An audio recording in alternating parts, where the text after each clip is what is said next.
வரவேற்பறை நிகழ்ச்சிக்கு உங்களை வரவேற்பது நான் உங்கள் ஐஸ்வர்யா மற்றும் தினேஷ்.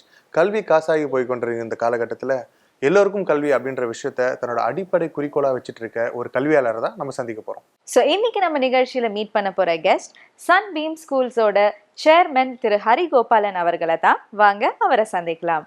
வணக்கம் சார். எப்படி இருக்கீங்க சார்? சந்தோஷமா இருக்கேன். அந்த சந்தோஷம் தாமதம் வந்ததுனால நாங்க அடுத்தது என்ன ஏன் சரி இவ்வளவு தாமதம் அப்படின்னு கேட்கலாம்னு நினைச்சோம். ஆனா உங்க சிரிப்புல வந்து நீங்க சொல்லிட்டீங்க, எனக்கு ரொம்ப சந்தோஷமா இருக்கு. ஸோ அது மட்டும் இல்லாம பாத்தீங்கன்னா எல்லாருமே பாத்தீங்கன்னா படிச்சோன்னே வேலைக்கு போயிடலாம், நிறைய சம்பாதிக்கணும், இல்ல நிறைய பணம் இருக்கிறவங்க பிசினஸ் பண்ணணும் அப்படின்னு நினைக்கிறது தான் ஒரு நார்மலான ஒரு ஹியூமன் பீங்கோட டெண்டன்சியா இருக்கும். பட் நீங்க பாத்தீங்கன்னா படிக்கும் காலத்திலேயே உங்க கல்வி காலத்திலேயே கூட பாத்தீங்கன்னா ஸோ உங்களை கேட்டாங்கன்னா உங்களோட குறிக்கோள் என்ன, உங்களோட எய்ம் கோல் என்னன்னு கேட்டிங்கன்னா நான் ஸ்கூல் ஆரம்பிக்கணும் அப்படின்னு சொல்லியிருக்கீங்க. ஸோ இதுக்கான தாக்கம் எங்கேருந்து வந்துச்சு? இல்லை இது உங்களுக்குள்ளே ஏற்பட்ட ஒரு மாற்றமா, இல்லை சின்ன வயசுலேருந்தே இது இருந்துச்சா? ஒரு முக்கியமான காரணம், பரம்பரையிலேயே என்னுடைய கொள்ளு தாத்தா காலத்திலேயே அவர் திண்ணைப்பள்ளி ஆசிரியராக இருந்திருக்கிறாரு. ஸோ அது இயற்கையிலேயே பிறவிலேயே இருக்கக்கூடிய ஒரு சாராம்சம். என்றாலும் பள்ளி காலங்களில் எனக்கு பள்ளி கல்வி மேலே ஒரு தனியாத ஆசை இருந்தது. இன்னும் நல்லா பண்ணலாம், டீச்சர்ஸ் இன்னும் பிரமாதமாக செய்யலாம், பள்ளி இன்னும் பிள்ளைகள் வளர்வதற்கு பொருத்தமான இன்னும் பயனுள்ள சூழலை அமைத்து கொடுக்கலாம் அப்படிங்கிற கனவுகள் எனக்கு இளமையிலே இருந்தது. கல்லூரி காலங்களிலேயே பள்ளிகளில் சென்று பல்வேறு நிகழ்ச்சிகள் நடத்தக்கூடிய வாய்ப்புகள் கிடைத்தது. பட்டிமன்றங்கள், பேச்சு போட்டிகள், அந்த மாதிரி நிகழ்ச்சிகளுக்கு செல்லும் போதும் பள்ளி மாணவர்கள் மீது ஒரு தனி பார்வை வந்தது. ஓகே. ஸோ இதில் வந்து நீங்கள் பட்டிமன்றம் பற்றி எல்லாம் நீங்கள் சொன்னீங்க சார். ஸோ உங்கள் வீட்லேயே நிறைய இடத்துல பார்க்கலாம், அதாவது சாலமன் பாப்பையா அவர்களோட நிறைய ஃபோட்டோஸ் எல்லாம். ஸோ அவர் ஒரு இன்ஸ்பிரேஷன்னு நாங்கள் கேள்விப்பட்டிருக்கோம் உங்களோட. ஸோ எப்படி அந்த ஒரு நட்பு ஏற்பட்டது, எப்படி அந்த இதெல்லாம் நடந்ததுன்னு கொஞ்சம் சொல்லுங்கள். அவர் என்னுடைய கல்லூரி பேராசிரியராக இருந்தார். நாங்கள் ஆக்சுவலாக ஆங்கில இலக்கிய மாணவன் தான். அவர் தமிழ் பேராசிரியர் என்றாலும் ஒவ்வொரு நாளும் அவருடைய வகுப்பில் உட்கார்ந்து அவர் எடுத்த பாடங்களை ரசித்து அவருடைய குணாதிசயங்கள், அவர் கொடுத்த அறிவுரைகள், அவரிடமிருந்த பன்முக திறமைகள் அதெல்லாம் உள்வாங்கினோம். நாங்கள் அவரோட ஒரு அசைக்க முடியாத நட்பை அப்போவே நாங்கள் ஏற்படுத்திக்கிட்டோம். ஒரு ரசிகர் மன்ற மாதிரி அவர் பின்னாடியே சுற்றிக்கிட்டு இருப்போம். அப்போது டிவி எல்லாம் கிடையாது. 73, 74 நான் சொல்கிறது ஆரம்ப காலங்கள். டிவி இல்லை. அவங்களே வந்து பல்வேறு பகுதிகளுக்கு சென்று பட்டிமன்றங்கள் நடத்துறதுக்கு சிரமப்படக்கூடிய காலம், போக்குவரத்து வசதிகள் மிகவும் குறைவாக இருந்த காலம். என்றாலும் எங்களுடைய கல்லூரியில் அவர் ஒரு மிகப்பெரிய கதாநாயகனாக கருதப்பட்டார். அவரோட அணுக்கமாக இருந்த ஒரு கூட்டத்தில் நானும் ஒருவன். சார், நீங்கள் வந்து பார்த்தீங்கன்னா ஒரு 89ல் இந்த ஸ்கூல் ஸ்டார்ட் பண்ணீங்கன்னு நினைக்கிறேன். ஸோ அப்போது பார்த்தீங்கன்னா ஒரு 19 மாணவர்களை வச்சு தான் அந்த ஸ்கூல் ஸ்டார்ட் பண்ணியிருக்கீங்க. ஒரு சின்ன ஒரு வீட்டில் ஆரம்பிச்சிருக்கீங்க. ஸோ இப்போ ஒரு 26 ஆண்டுகள் கழித்து பார்க்கும்போது வந்து ஒரு பிரம்மாண்ட வெற்றியாக இருக்குது. ஸோ கிட்டத்தட்ட ஒரு 7000 மாணவர்கள் வந்து அதனால் பயனடைகிறாங்க. ஸோ இன்றைக்கி வந்து அது ஒரு வெற்றி. ஆனால் அன்றைக்கி 89ல் பார்த்தீங்கன்னா அது ஆரம்பிக்கும் போது நிறைய பேருக்கு இவனுக்கு எது தேவையில்லாத வேலைன்னு கூட சொல்லிடலாம், நிறைய விஷயங்கள் இது பண்ணியிருக்கலாம். ஸோ இன்றைக்கி 26 ஆண்டுகளுக்கு முன்னாடி போய் பார்க்கும்போது அன்றைக்கி நீங்கள் பட்ட கஷ்டங்கள்லாம் இன்றைக்கி எப்படி இருக்குது? எங்களுக்கு அதிர்ஷ்டவசமாக ஆரம்பத்திலேயே ஒரு மிகப்பெரிய வரவேற்பு இருந்தது மக்கள் மத்தியில். அது காரணம் ஒன்று, நாங்கள் படித்தவங்க, நானும் என்னுடைய துணைவியாரும். இந்த பள்ளியை நடத்துகிற காந்தி கல்வி அறக்கட்டளை என்பது ஏராளம் கல்வியாளர்களை தன்னகத்தை கொண்டது. ஐஐடி இந்திய தொழில்நுட்ப கழகத்திலிருந்து ஒரு 3-4 பட்டதாரிகள், காந்தி கிராம பல்கலைக்கழகத்தினுடைய துணைவேந்தர் டாக்டர் கருணாகரன், அவர் எங்களுடைய அறிவுரையாளர், எங்களுடைய பேராசிரியர் சாலமன் பாப்பையா, என்னுடைய துணைவியாருடைய தந்தையார் மாமனார் வந்து ஒரு ஓய்வு பெற்ற மாவட்ட கல்வி அலுவலர் டிஇஓ, அண்ட் அவர் தேசிய மாநில விருது வாங்கிய ஒரு மிகச்சிறந்த ஆங்கில ஆசிரியர். ஸோ எங்களுடைய குழுவே ஒரு திறமையான குழு. ஸோ சொதங்கிய உடனே மக்கள் மத்தியில் உடனடியாக எங்களுக்கு நல்ல பெயர் கிடைச்சிது. ரொம்ப சிரமப்பட்டோம் அப்படின்னு சொல்ல முடியாது. கஷ்டம் அப்படின்னு எடுத்துக்கிட்டோன்னு சொன்னால் சூழ்நிலை கஷ்டங்கள், சின்ன சின்ன விபத்துக்கள், எதிர்பாராத சின்ன ஏமாற்றங்கள், அந்த மாதிரி. பட் பள்ளி கல்வி என்பது எந்த விதமான சிரமத்தையும் எங்களுக்கு தரலை. ரொம்ப என்ஜாய் பண்ணோம் நாங்கள். Okay sir. ஸோ கிட்டத்தட்ட 26 ஆண்டுகளாக வந்து நீங்கள் நிறைய ஸ்டூடெண்ட்ஸை பார்த்துட்டு வந்துட்டு இருக்கீங்க. அவங்களுக்கு ஏற்ற அந்த கோச்சிங், அந்த மாதிரி விஷயங்கள் எல்லாமே நீங்கள் கொடுத்துட்டு வந்துட்டே இருக்கீங்க. ஸோ இப்போது இந்த 26 ஆண்டுகள்லேயே வந்து பல விதமான கல்வி முறைகளே நீங்கள் பார்த்துருப்பீங்க. ஸோ அந்த ஒரு ட்ராவல் எப்படி இருந்தது? அண்ட் அதில் வந்து எந்த ஒரு காலகட்டத்தில் இருந்த கல்வி முறை மிகச்சிறந்ததுன்னு நீங்கள் சொல்கிறீங்க? இன்றைய கல்வி முறை தான் மிகச்சிறந்தது. கல்வி காலம் காலமாக காட்சிகள் மாறி வருகின்ற ஒரு அருமையான சாதனம். 89 உள்ள கல்விக்கும் 2015 உள்ள கல்விக்கும் தொடர்பே இல்லை அப்படிங்கிற அளவுக்கு மிகப்பெரிய மாற்றம். அதுக்கு தகவல் தொழில்நுட்பம் ஒரு மிகப்பெரிய காரணம். தொழில்நுட்பம் மிகப்பெரிய காரணம். 89 டிவி நுழைந்த காலம். டிவி அப்போ தான் மக்கள் மத்தியில் பிரபலம் அடைந்து வந்த காலம். செல்ஃபோன் கிடையாது, நெட் கிடையாது, வாட்ஸ்அப் வந்துட்டோம், நம்ம இப்போ ஆன்லைன் லெக்சர் வந்துட்டோம். இன்றைய சூழ்நிலையில் கல்வி எந்த அளவுக்கு புரட்சிகரமாக வளர்ச்சி அடைஞ்சிருக்குன்னு சொன்னால், ஒரு 5 வகுப்பு வரை ஒரு மாணவன் தமிழாக இருந்தால் அதனுடைய அரிச்சுவடி எழுதி கூட்டி படிக்கின்ற ஆற்றல், கணிதத்தில் அடிப்படை திறமை, ஆங்கிலத்திலையும் அதே மாதிரி மொழியை பற்றிய ஒரு புரிதல், எழுதி கூட்டி படிக்கின்ற ஆற்றல், அது வரைக்கும் இருந்தாலே போதும். அதுக்கப்புறம் அந்த மாணவன் தானே படிச்சுக்கக்கூடிய அளவுக்கு பிரமாதமான ஒரு சூழல் உருவாயிருக்கு. இன்னைக்கு internet is the best teacher. இல்லை சார், அதுக்கு நீங்கள் வந்து டெக்னாலஜி வேணால் அதுக்கு முக்கியமான காரணமாக இருக்கலாமே தவிர, ஸோ இன்றைக்கி இருக்க கல்வி முறை நீங்கள் பெஸ்ட்டுன்னு சொல்கிறீங்க.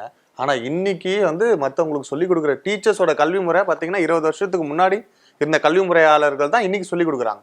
ஸோ அன்றைக்கி பார்த்தீங்கன்னா இத்தனை புக்ஸ் கொண்டு போக வேண்டியதில்லை, இத்தனை பாட பிரிவுகள் கிடையாது, இவ்வளோ விஷயங்கள் கிடையாது, இவ்வளோ சுமைகள் கிடையாது. ஆனால் அப்போ படித்தவங்க தான் இன்றைக்கி இருக்கிறவங்களுக்கும் சொல்லி கொடுத்துட்டு இருக்காங்க. இப்போ நீங்களாகட்டும் இல்லை சாலமன் பாப்பையா அவர்களாகட்டும், அவரும் இன்றைக்கி கிளாஸ் எடுக்க சொன்னால் எடுக்கிறார். அதுக்கு காரணம் அன்னைக்கு இருந்த கல்வி முறை தானே. ஸோ இன்னைக்கு டெக்னாலஜி வேணா வளர்ந்துருக்கலாம், அது வேணா வந்து பார்த்தீங்கன்னா நீங்கள் இங்கே இருந்துட்டு அமெரிக்காவில் இருக்கவங்க கூட சொல்லிக் கொடுக்கலாம். ஆனால் அந்த கல்வி முறை இன்னைக்கு வந்து நிறைய புத்தகங்கள் ஆயிடுச்சு, வெயிட் ஆயிடுச்சு, பசங்க ரொம்ப கஷ்டப்படுறாங்களே சார். இல்லை, அப்படி நம்ம நினைக்கிறோம். அன்றைக்கு இருந்த மாணவர்களுடைய திறமையை விட இன்றைக்கு இருக்கக்கூடிய சின்ன குழந்தைகளுடைய திறமைகளே பல மடங்கு அதிகமாக இருக்கு.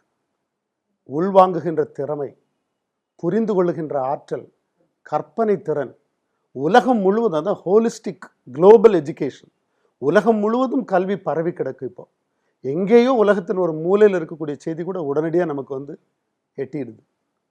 அதுக்கு தொழில்நுட்பம் மிகப்பெரிய உதவியாக இருக்குது. ஆசிரியர்கள் தரம் உயர்ந்து போயிருக்காங்க. 25 ஆண்டுகளுக்கு முன்னாடி நீங்கள் சொல்லக்கூடிய ஆசிரியர்களுக்கு இருந்த திறமையை விட இன்றைய ஆசிரியருக்கு இருக்கக்கூடிய ஆளுமை பல மடங்கு மேலானதாக ஆயிருக்கு. ஒரு 5ஆம் வகுப்பு மாணவன் 1989 என்னவாக இருந்தான் அப்படின்னு கேட்டிங்கன்னா, ஏன்னா இரண்டையும் நான் பார்த்தவன் என்ற முறையில் சொல்லுகிறேன். 2015 இருக்கக்கூடிய 5ஆம் வகுப்பு மாணவன் மேதை. யூகேஜி குழந்தை ஒரு செல்ஃபோனை எடுத்துக்கிட்டிங்கன்னா நூற்றுக்கணக்கான சங்கதிகளை நமக்கு கற்றுத்தரக்கூடிய அளவுக்கு அத்தனை வேகமாக கற்றுக்கிட்டு இருக்கான். ஆச்சரியமாக இருக்கு. கணினி, குறிப்பாக கணினி தொடர்பான சாதனங்கள் நம்மளால் முடியவே முடியாது. அது எங்கேருந்து வருது அப்படின்னு சொன்னால் கல்வி நிலையின் மாற்றத்தினால தான். அதனால் தொட முடியுது, தொட்டு உணர முடியுது, கற்றுக்க முடியுது. இந்த ஹேண்ட்ஸ் ஆன் எஜுகேஷன்னு சொல்லுவோம். பழைய காலங்களில் அந்த பரிசோதனை கூடங்கள் மூடி கிடந்தன. இப்போது வண்டர்ஃபுல் லேப்ஸ் ஆர் ஓப்பன். எல்லாமே அவன் தொட்டு செய்யக்கூடிய வாய்ப்புகள் அவனுக்கு கிடைச்சிருக்கு. அதனால் உலகம் ரொம்ப அருகாமையில் வந்துருச்சு. முழு உலகமே ஒரு குளோபல் வில்லேஜ் ஆகிடுது. அன்றைக்கு அமெரிக்கானா ரொம்ப தூரம், இன்றைக்கு தொடு தூரம். கையில் இருக்கக்கூடிய செல்ஃபோனில் அமெரிக்காவினுடைய எந்த இடத்தையும் கூகுள் ஏர்த்தில் போனீங்கன்னு சொன்னால் வீட்டுக்குள்ளே நுழைஞ்சிடலாம். நம்ம படிப்பு முறையில், அதாவது கல்வி முறையில் என்ன மாதிரியான ஒரு டெவலப்மெண்ட் இனி வரணும்னு நீங்கள் நினைக்கிறீங்க? இந்த மாதிரி டெக்னாலஜிக்கல் டெவலப்மெண்ட்டா இல்லை கல்வி முறையிலே வந்து வேற மாற்றங்கள் நினைக்கிறீங்களா? டெக்னாலஜி தவிர்க்க முடியாத ஒரு இடத்தை பிடிச்சிருச்சு. இந்திய அரசு புதிய கல்விக் கொள்கை அப்படின்னு சொல்லி கொண்டு வந்திருக்காங்க. டிசம்பர் 2015 பாராளுமன்றத்தில் தாக்கல் செய்வதாக அறிவிச்சிருக்காங்க. தமிழக அரசு புதிய கல்விக் கொள்கை பற்றிய திட்டம் வரைவு தயார் செஞ்சுக்கிட்டு இருக்காங்க. 2 நாட்களுக்கு முன்னாடி கூட அது தொடர்பான கூட்டம் நடந்தது செயலாளர்கள் நிலையில். டெக்னாலஜி, தொழில்நுட்பம் என்பது கல்வியோடு 2 கலந்து விட்டது. பழைய கல்வி என்பது இனி கிட்டத்தட்ட முடிந்து போன நிலை. அடுத்த கட்டத்துக்கு நம்ம தயாராகி பயணமாக தொடங்கி விட்டோம். நம்முடைய பயணமே தொடங்கியாச்சு. இனி பழைய கல்வியெல்லாம் பற்றி யோசிக்கிறதுல அர்த்தமே இல்லை. அரசு பல லட்சக்கணக்கான லேப்டாப் என்று சொல்லக்கூடிய மடிக்கணினிகளை இளைஞர்களுக்கு விநியோகம் செய்தாகிவிட்டது.